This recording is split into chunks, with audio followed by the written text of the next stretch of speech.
Hello everyone. आज का हमारा वीडियो का टॉपिक है वैक्सीनेशन एंड इम्यूनाइजेशन। वैक्सीनेशन क्या है, जिसको हिंदी में बोलते हैं टीकाकरण। पहले से ही टीकाकरण की जो प्रोसेस है वो बहुत पहले की है, बहुत पहले से चली आ रही है। 17 समथिंग में एडवर्ड जेनर ने इसको सबसे पहले वैक्सीन्स को डिस्कवर किया था। सार्क वैक्सीन, सेबिन वैक्सीन, बाद में लुइस पाश्चर ने एनिमल्स के अंदर डिजीज़ होती है कि चिकन के अंदर जो स्मॉल पॉक्स होता है, या दूसरा तुम ये कह दो एंथ्रैक्स का बैक्टीरिया है, उसके अगेंस्ट लुइस पाश्चर ने भी एक वैक्सीन बनाई थी। तो ये वैक्सीनेशन टीकाकरण बहुत पुराना है।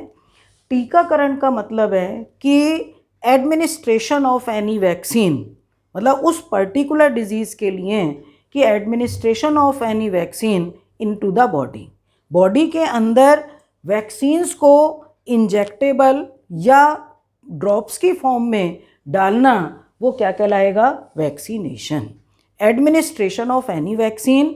इम्यूनाइजेशन का मतलब ये होता है कि इम्यूनाइजर वैक्सीन को डाला गया कि body produce antibodies against a pathogen by the administration of that vaccine. जो भी डिजीज़ के लिए वैक्सीन डाली गई है, हमारी बॉडी उसके लिए तैयार हो जाए, उसके अंदर लड़ने की पावर आ जाए। और वो लड़ने की पावर किस तरीके से आएगी? वो एंटीबॉडीज़ बनाएगी, वो उसकी मेमोरी को स्टोर करेगी। इसके लिए टी लिम्फोसाइट सेल्स होती हैं, T lymphocyte and B lymphocyte. ये क्लियर हो रहा होगा सबको, क्योंकि 12th का भी टॉपिक है ये और आजकल बेसिक टॉपिक है, सबको इसकी नॉलेज होनी चाहिए।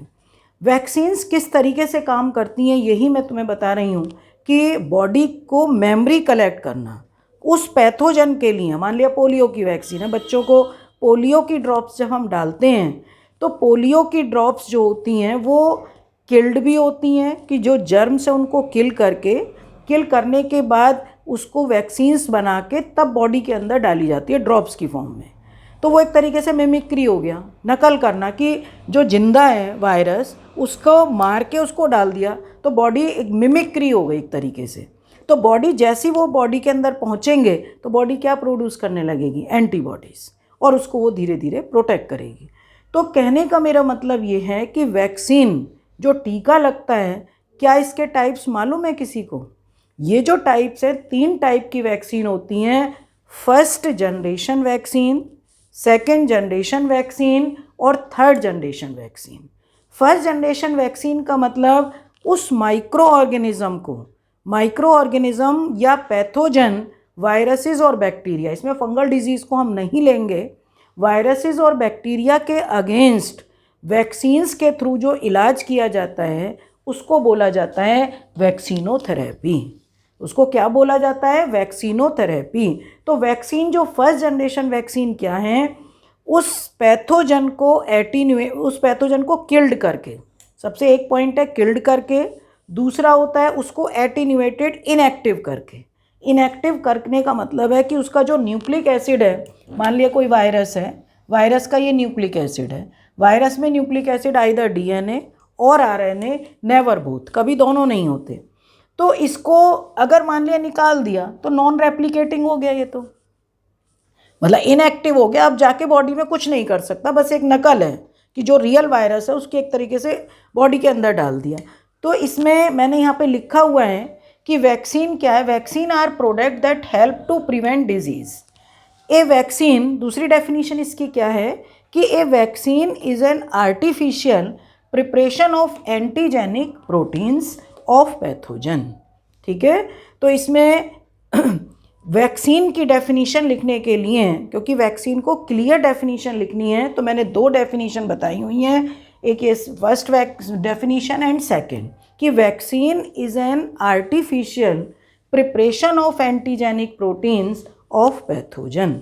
Vaccines can contain the following. सबसे पहले किल्ड जर्म्स, ये दोनों मैंने बताया कि first generation of vaccine, first generation या तो जर्म्स को किल करके, जैसे सार्क वैक्सीन किसके अगेंस्ट दी जाती हैं? पोलियो की, cholera vaccine, pertussis, whooping cough, जैसे पहले डिफ्थीरिया, पर्ट्यूसिस, हुपिंग कफ, इसकी वैक्सीन बच्चों को, टीकाकरण तो पुराने समय का है, सब लगता था BCG का टीका लगता था, बैसिलस कैलमिटी ग्वेरिन, ये टीका लगता था टीबी के लिए।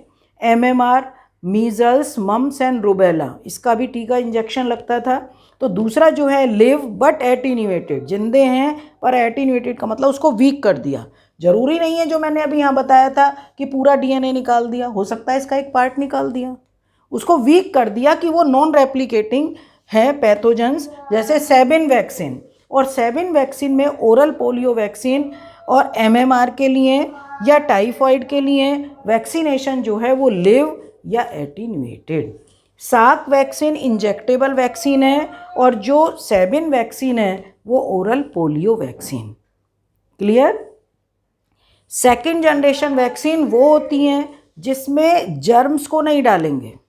सेकेंड जनरेशन वैक्सीन वो होती हैं जिसमें जर्म्स को नहीं डालेंगे, बल्कि क्या करेंगे, उस जर्म्स का कोई सब्सटेंस लेकर, चाहे हम उसका प्रोटीन ले लें, चाहे हम उसका मतलब यहाँ पर मैंने लिखा हुआ है उसका शुगर कंपोनेंट ले लें, चाहे हम उसका न्यूक्लिक एसिड ले लें, तो इस तरीके से उसका और उस तरीके सब्सटेंस लेकर जो हम वैक्सीन बना रहे हैं वो सेकेंड जनरेशन वैक्सीन।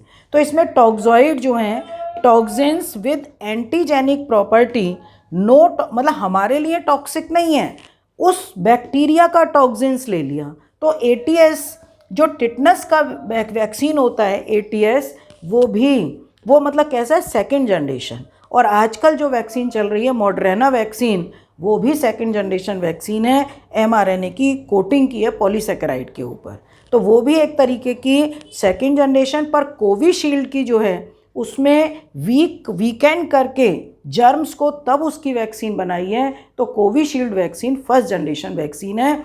अब आती है हमारे पास, अच्छा इसमें जो न्यूक्लिक एसिड से बनी है हेपेटाइटिस बी, ये भी ध्यान रखना, हेपेटाइटिस बी की वैक्सीन भी सेकेंड जनरेशन वैक्सीन है, ध्यान रखोगे।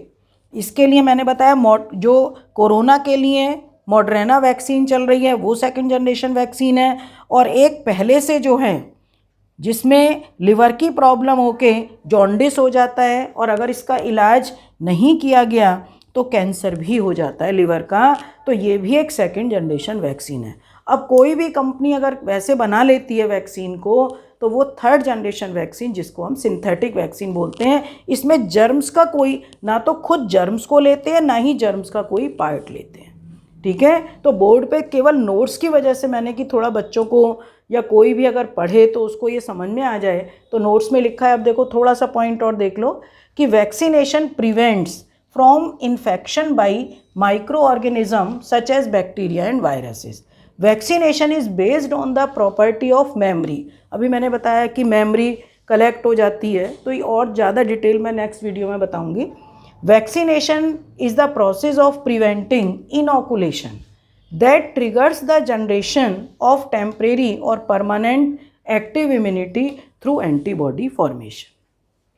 भाई कुछ ऐसी होती हैं वैक्सीन की परमानेंट इम्यूनिटी बन गई, कुछ ऐसी होती हैं जो टेम्परेरी। अब मॉडर्ना वैक्सीन है, अगर हम ये कहें कि ये कितने समय तक काम करेगी, तो अब आज तक का जो मतलब अभी तक का मार्च अप्रैल तक का जो आ रहा है व्यूज़ में, तो वो यही है कि 6 मंथ्स के लिए एप्लीकेबल है, सेकेंड जनरेशन वैक्सीन है।